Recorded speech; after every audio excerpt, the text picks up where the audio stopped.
শুভ সন্ধ্যা বন্ধুরা। আজ 16 ফেব্রুয়ারি সোমবার। আজকের সন্ধ্যার বরাক তথা সমগ্র আসামের গুরুত্বপূর্ণ খবরগুলি হল: কংগ্রেস দল ত্যাগ করলেন ভূপেন বরা। অসম প্রদেশ কংগ্রেস কমিটির প্রাক্তন সভাপতির দল ত্যাগের পর প্রতিক্রিয়া জানিয়েছেন মুখ্যমন্ত্রী ডক্টর হিমন্ত বিশ্ব শর্মা। মুখ্যমন্ত্রী বলেছেন, সাধারণ পরিবারের ছেলে কংগ্রেসে নেতৃত্ব দিতে পারে না, খিলঞ্জিয়া ছেলে কংগ্রেসে থাকতে পারে না, নিজের ধর্মকে সম্মান করে মানুষ কংগ্রেসে থাকতে পারেন না। এদিকে আগামী 20 ফেব্রুয়ারি বিজেপিতে যোগদান করার সম্ভাবনা রয়েছে ভূপেন বরার। 20 ফেব্রুয়ারি অসমে আসবেন কেন্দ্রীয় গৃহমন্ত্রী অমিত শাহ। অমিত শাহের উপস্থিতিতেই বিজেপিতে যোগদান করতে পারেন ভূপেন বরা। ভূপেন বরার বিজেপিতে আসাটা নিশ্চিত। তার জন্য 2টি সমষ্টি রেডি করে রাখা হয়েছে, মন্তব্য করেছেন মুখ্যমন্ত্রী ডক্টর হিমন্ত বিশ্ব শর্মা। সেই সাথে আরও ভবিষ্যদ্বাণী করেছেন মুখ্যমন্ত্রী। 2029-এর লোকসভা নির্বাচনের আগে কংগ্রেস দল ত্যাগ করবেন প্রদ্যুৎ বরদলৈ, জানিয়েছেন মুখ্যমন্ত্রী। সেই সাথে বিরোধী দলপতি দেবব্রত শইকিয়াও 2027-এ বিজেপিতে যোগদান করবেন বলে জানিয়েছেন মুখ্যমন্ত্রী। একটি আসনে পাখির চোখ 4 জন বিধায়কের। সোনার হরিণে পরিণত হয়েছে আলগাপুর কাটলিচড়া আসন। বরাকের একটি আসনে পাখির চোখ 4 বিধায়কের। বিধায়ক ও যুব কংগ্রেস সভাপতির সংঘাত বনাম ভূমিপুত্র ও বহিরাগত ইস্যুতে আলগাপুর কাটলিচড়া আসনে বিপাকে পড়তে পারে কংগ্রেস। একটি বিধানসভা আসনে বিধায়কের স্বপ্ন দেখছেন 4 জন সিটিং বিধায়ক। কংগ্রেসের কাঠিগড়ার বিধায়ক খলিলুদ্দিন মজুমদার এবং রাজ্যিক যুব কংগ্রেস সভাপতি জুবাইর এনামের প্রার্থিত্বের দাবি একই আসনে। মহাজোট সঙ্গী অখিল গগৈও চেয়ে বসেছেন আলগাপুর কাঠিগড়া আসন। সব মিলিয়ে এক জটিল সমীকরণের মুখোমুখি আলোচিত আসন। কংগ্রেসের কোন্দলকে হাতিয়ার করে আলগাপুর কাটলিচড়া আসনে বাজিমাতের ছক অসম গণপরিষদ অর্থাৎ এজিপির। ডিলিমিটেশনে নিজের কেন্দ্র হারিয়ে আলগাপুর কাটলিচড়াতেই নজর দিয়েছেন বিধায়ক জাকির হোসেন লস্কর।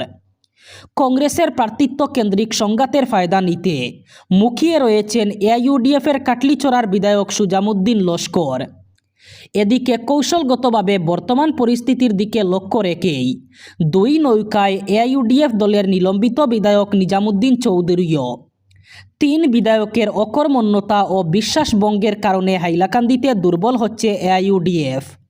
প্রয়াত মৌলানা আব্দুল জলিল চৌধুরী এবং শাহিদুল আলম চৌধুরীর প্রতিনিধিত্ব করা এই আসন এখন চর্চার কেন্দ্রবিন্দুতে রয়েছে। যারা নিত্যদিন ট্রেনে যাতায়াত করেন তাদের ভরসা মান্থলি টিকিট। বর্তমান অনলাইনের যুগে সব কিছুই মোবাইলে হয়। ট্রেনে যাতায়াতের টিকিটও থাকে এখন মোবাইলেই। তবে এতদিন যারা ইউটিএস অ্যাপ ব্যবহার করে এসেছেন তাদের জন্য খারাপ খবর। বন্ধ হয়ে যাচ্ছে ইউটিএস অ্যাপ। আগামী 1 মার্চ থেকেই ইউটিএস অ্যাপ বন্ধ হয়ে যাবে। দক্ষিণ রেলওয়ে ধীরে ধীরে ইউটিএস অ্যাপ বন্ধ করে দিচ্ছে।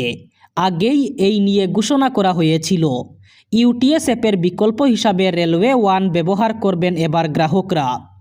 রেলের তরফে এই অ্যাপকে টিকিট কাটা ও যাত্রীদের সমস্ত পরিষেবার জন্য অফিসিয়াল মোবাইল প্ল্যাটফর্ম বলা হয়েছে। রেলওয়ে ওয়ান অ্যাপ থেকে একদিকে যেমন ট্রেনের টিকিট কাটা যাবে, তেমনি ট্রেন কোথায় আছে তা ট্র্যাক করা যাবে। পাশাপাশি খাবার অর্ডার, অভিযোগ জানানোর মতো যাবতীয় পরিষেবাও পাওয়া যাবে।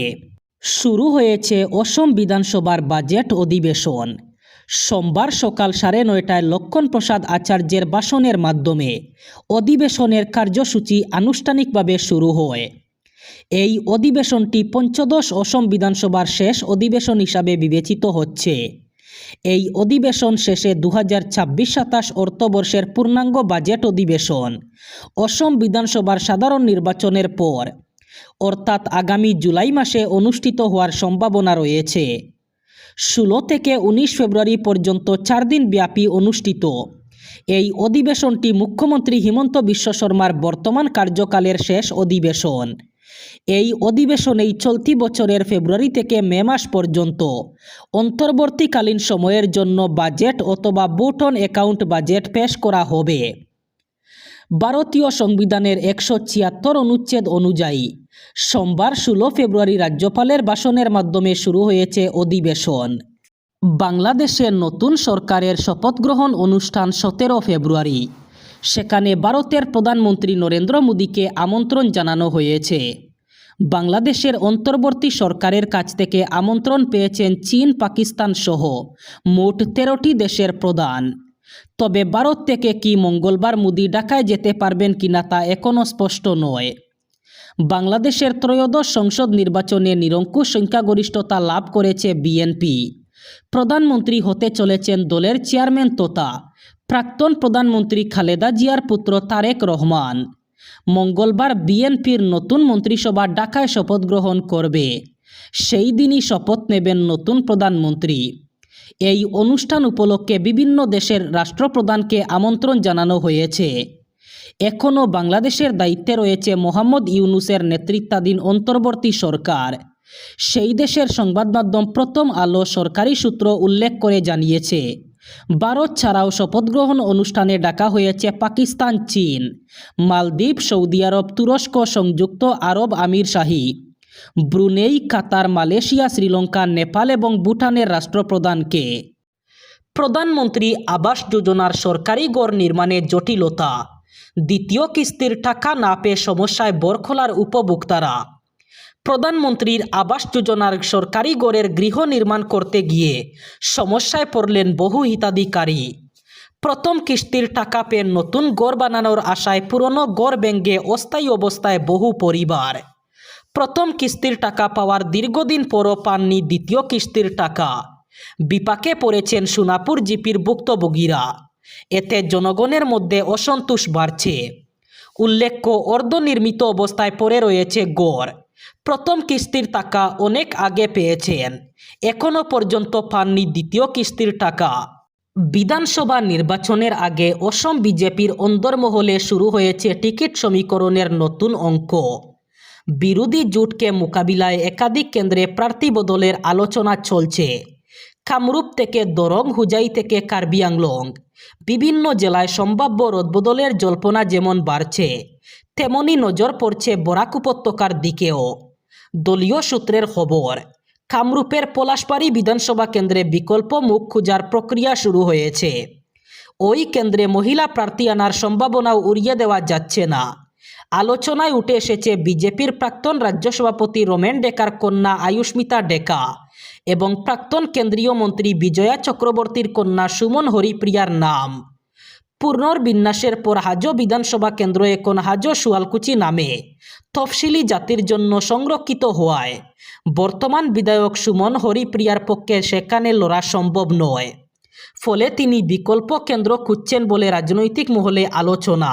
এবার শেষ খবর, আগামী 20 ফেব্রুয়ারি কাঠিগড়া বিধানসভা কেন্দ্রের পশ্চিম কাঠিগড়ার ইন্দো বাংলা সীমান্তবর্তী নাতানপুর এলাকায় আসছেন দেশের কেন্দ্রীয় স্বরাষ্ট্রমন্ত্রী অমিত শাহ।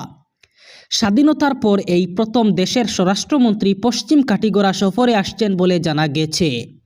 তার আগমনকে ঘিরে সীমান্ত এলাকা জুড়ে জোর প্রস্তুতি শুরু হয়েছে। সূত্রের খবর, 19 ফেব্রুয়ারি রাতে তিনি শিলচরে পৌঁছাবেন এবং সেখানেই রাত্রি যাপন করবেন। পরদিন 20 ফেব্রুয়ারি সকালে নাতানপুরে আয়োজিত ভাইব্রেন্ট ভিলেজ প্রোগ্রাম সিজন 2 এর কার্যসূচিতে অংশ নেবেন। আন্তর্জাতিক সীমান্তবর্তী অঞ্চলের সামগ্রিক উন্নয়ন, পরিকাঠামো শক্তিকরণ এবং সীমান্তবাসীর জীবনমান উন্নয়নের লক্ষ্যে ভারত সরকারের এই কর্মসূচির আওতায় তার উপস্থিতি বিশেষ তাৎপর্যপূর্ণ বলে মনে করা হচ্ছে। এই ছিল আজকের সন্ধ্যার গুরুত্বপূর্ণ খবরগুলি। ভিডিওটি অবশ্যই লাইক করবেন এবং চ্যানেলটি সাবস্ক্রাইব করবেন।